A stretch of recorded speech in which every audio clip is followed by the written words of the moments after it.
means they are worth the most. Calcite is a 2.5. That does not sound terrible, but to put it in perspective, a 2.5 is the same as your fingernail, so that's what calcite is worth, which is absolutely nothing. So you can imagine their disappointment there. All the way up, you will notice this crack here. That is what we call our lifeline. So you're going to see that in every passage we go through today if you just look up. That is where the shale layer first cracked. Water seeped through there and eventually carved out all of the caverns that we will walk through today. If you guys will stay put for me just a second, I'm going to radio in and we'll continue on with our tour.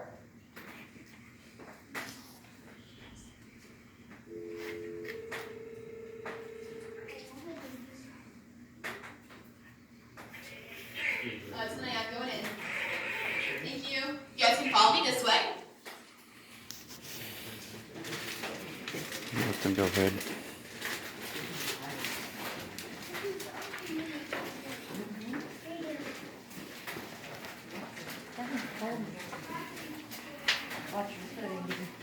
Well, believe me, I'm watching.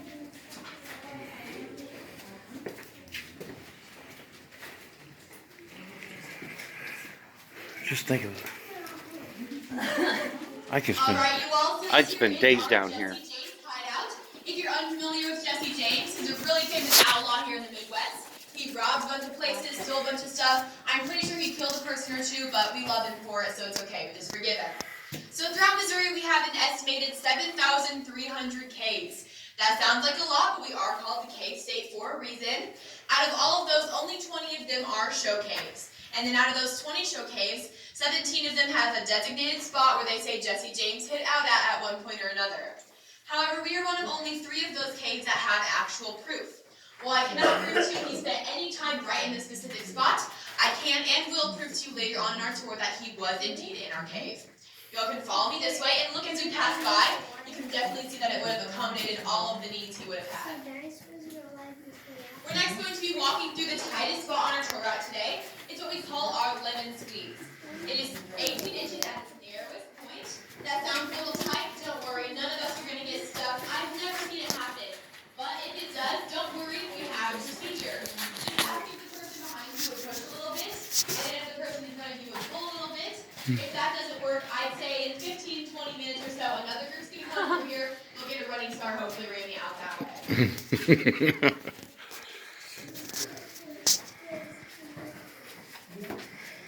Yeah, right.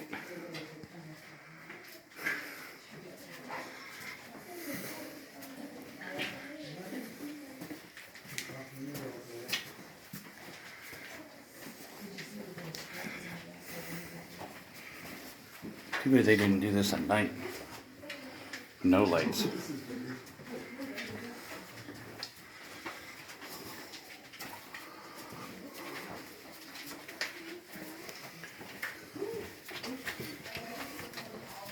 Watch your head, my love.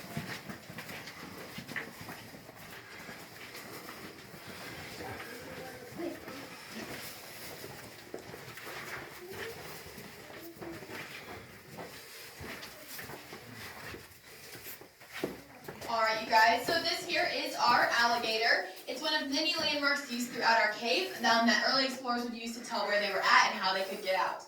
So our alligator here does take some imagination. If you look at the front there, that would be its snout, and then its back along here, and its tail wraps right around in this area. So it did take a bit of imagination to see our alligator. That's for a pretty simple reason. Most of our early explorers were children, and so as they would come through here, they would not take any attention to where they were at and where they had been, so they got lost very often. So finding things like our alligator was a good sign of hope for them. They knew how to get out from this point here. You will also notice the back of our alligator is rather polished. So the reasoning for this is because the oils in our skin do create a chemical reaction with the limestone, and that gives it a nice polished effect. It looks a lot different from the walls on both sides of you. If you were to touch our alligator, feel free. I'd actually highly recommend it because it said if you rub the alligator on your way by, your tour guide will get you out safely. So feel free to do that. I'm not going to be offended, and then you can follow me this way.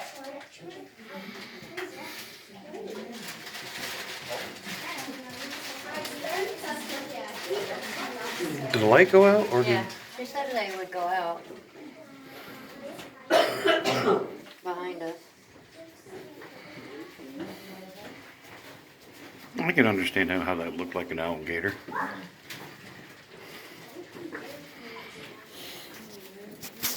kind of cool.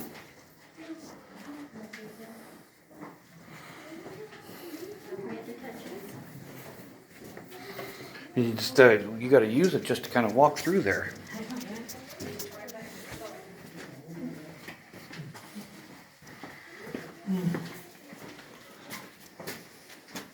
That's the way out.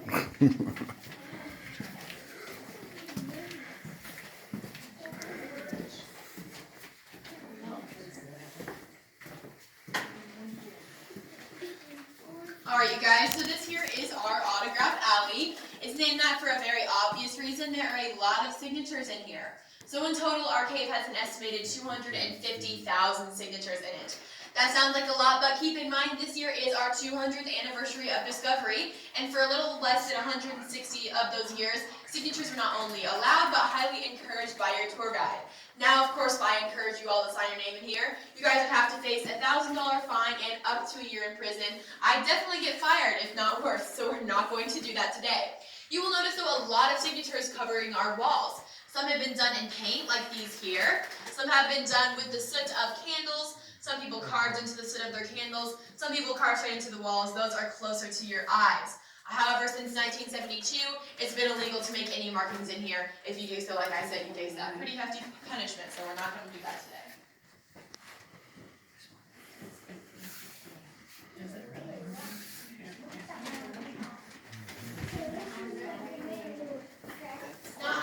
I like to know how the heck they got up there. Kids. Yeah, teenagers It's are very real common monkeys. that you use to leave love letters for each other. And it's also another landmark in our cave. So what happens here is kids would come and sign in and out as they came and went from our cave. They had a nice piece of slate sitting right here in the window, and then as they came through, they'd sign. As they came out, they'd cross off. It was a really good way to make sure that if you came in here, at one point or another, someone was going to get you out, because if there was a name left on here, search parties were formed rather quickly to go find that lost kid. So it was a very good way to make sure, like I said, if you came in, you came out, and it was also our first form of security we really had in our cave. Obviously, we've improved from some chalk and slate, but it was a really good way back then, of course. You guys can follow me this way and take a look at that as you pass on by.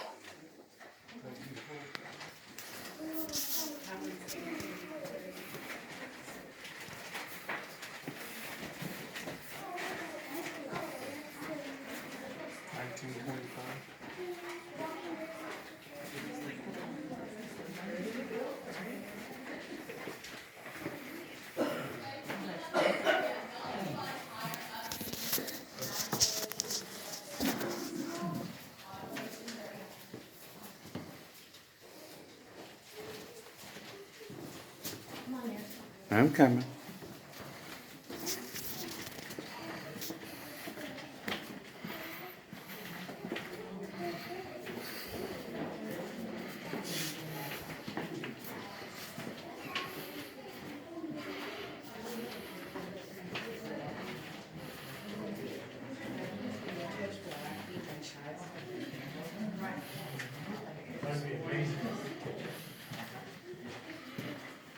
Hopefully the candle isn't a short one.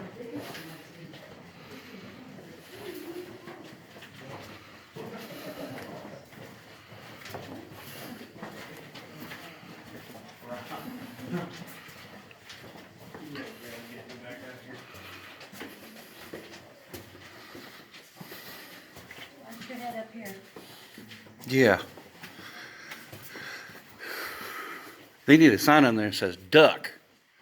Alright, you all, so this is our Grand Avenue. As you can tell, it's one of our wider areas in the cave, which means it was a spot that kids love to come hang out, play games, and tell some stories.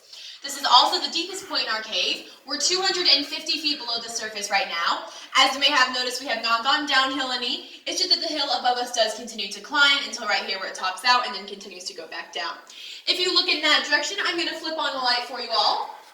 So that there is our Jesse James signature. So I told you earlier we do have proof he was in our cave, and that there is our proof.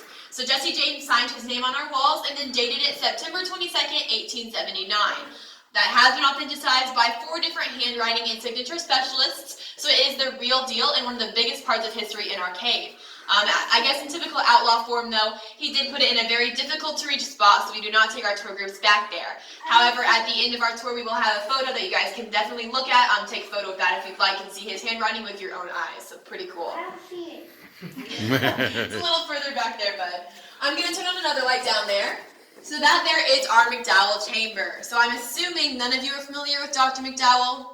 It's not the most common name, but if you are, good for you. If not, you're definitely not going to forget his name after we finish this tour today.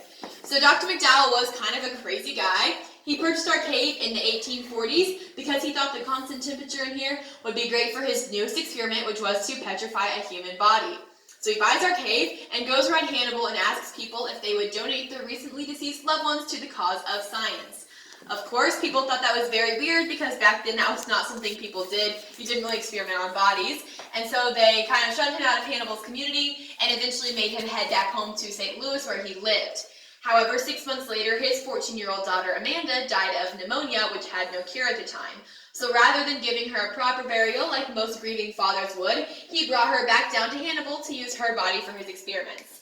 He puts her in a copper and glass cylinder, fills that cylinder with an alcohol solution, and then suspends her from the walls right back in that chamber, boards up the cave, and heads back home.